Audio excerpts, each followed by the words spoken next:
Je m'appelle Tatiana Derenay, je suis écrivain, j'ai 52 ans, je suis Balance, ascendant Scorpion et j'aime beaucoup danser le disco. C'est pas vrai que les écrivains ont souvent des enfances malheureuses. J'ai eu la chance d'être née dans une famille très unie et puis d'avoir connu d'autres pays, d'avoir connu l'Angleterre, d'avoir connu l'Amérique et donc d'être sortie très vite de la ville où je suis née et de découvrir d'autres cultures. Mais une fois que j'ai attrapé le virus de la lecture vers l'âge de peut-être 8, 9, 10 ans, j'ai dévoré absolument tout ce que je pouvais trouver. J'ai lu tous les Enid Blyton, j'ai lu aussi tous les Comtesses de Ségur, et puis après j'ai lu tous les Jules Verne. Je ne pouvais plus m'arrêter et je me cachais sous un drap le soir pour lire.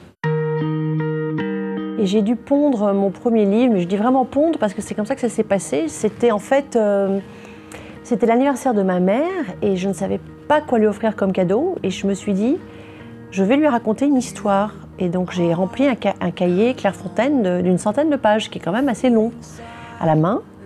Et donc elle a été assez étonnée et en même temps, Dieu merci, elle m'a encouragée. Elle aurait pu me dire oui, c'est très bien et puis passer à autre chose, mais elle m'a encouragée. Elle m'a dit tu devrais continuer.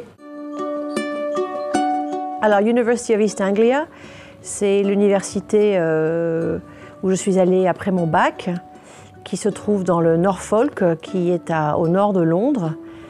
Et j'ai choisi cette université parce qu'ils ont un cours de ce qu'on appelle Creative Writing, c'est-à-dire atelier d'écriture. Donc maintenant, je pense qu'il y a pas mal d'universités en France qui proposent ça, mais au début des années 80, il n'y en avait pas, ça n'existait pas. Et moi, je voulais vraiment pouvoir faire ces cours-là et surtout rencontrer d'autres écrivains et exercer ma plume. Donc je suis partie là-bas. J'ai quand même réussi à avoir mon diplôme, mais je suis beaucoup sortie, j'ai beaucoup fait la fête et j'ai revendiqué mon côté anglais. Premier job important, j'étais donc rédactrice à Paris pour Vanity Fair, qui maintenant a sa version française, bien sûr, depuis peu.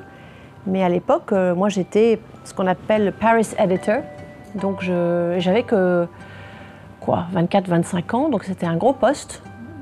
Assez terrifiant d'ailleurs, parce que je devais m'occuper de photographes tels que Helmut Newton ou Annie Leibovitz, qui sont quand même des monstres sacrés.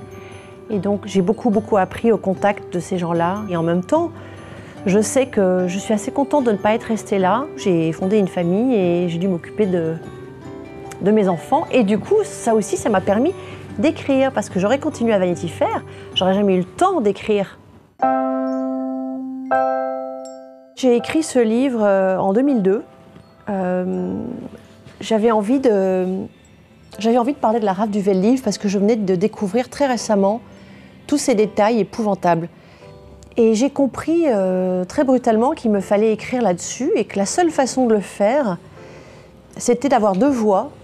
La voix de la journaliste américaine qui n'est pas moi, même si tout le monde a cru que c'était moi, mon mariage, ma vie, pas du tout.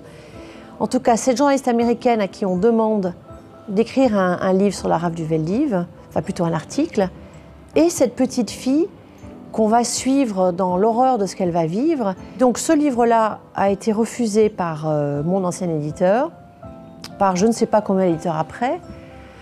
Donc évidemment, ça a été très dur à vivre. J'ai vécu des moments de remise en question très compliqués. Et puis un jour, j'ai rencontré Héloïse d'Ormesson, qui est l'éditrice qui a changé ma vie.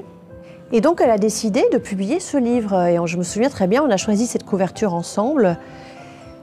Mais ni Héloïse d'Ormesson, ni moi, on avait l'idée de ce qui allait se passer après avec ce livre. Ça a été pour moi le premier succès de ma vie, mais pas seulement en France, parce que tous mes livres d'avant n'avaient pas de succès, en tout cas pas du tout un succès comme ça. Et puis ensuite, les traductions ont permis à ce livre de traverser les frontières. Et bien justement, voilà le film. Ça a été une aventure assez incroyable. Les droits ont été achetés très vite par Gilles Paquet-Brenner. Donc là, j'ai vraiment pu assister non seulement au tournage, mais au scénario. On est allé présenter le film au Festival de Saint-Sébastien, on est allé le présenter à New York. Ah non, ça a été... ça, c'est vraiment des souvenirs absolument extraordinaires. Je ne me mettrai jamais la pression de il faut que tu fasses aussi bien que les autres livres. Je pense que le plaisir d'écrire, avant tout, c'est celui de vous raconter une histoire. Et ensuite, les histoires de chiffres, de ventes, ça, c'est les éditeurs qui s'en occupent. C'est pas nous, les écrivains. Nous, les écrivains, on a envie de vous prendre par la main et vous dire « Venez, je vais vous emmener dans un endroit où vous n'avez jamais été ».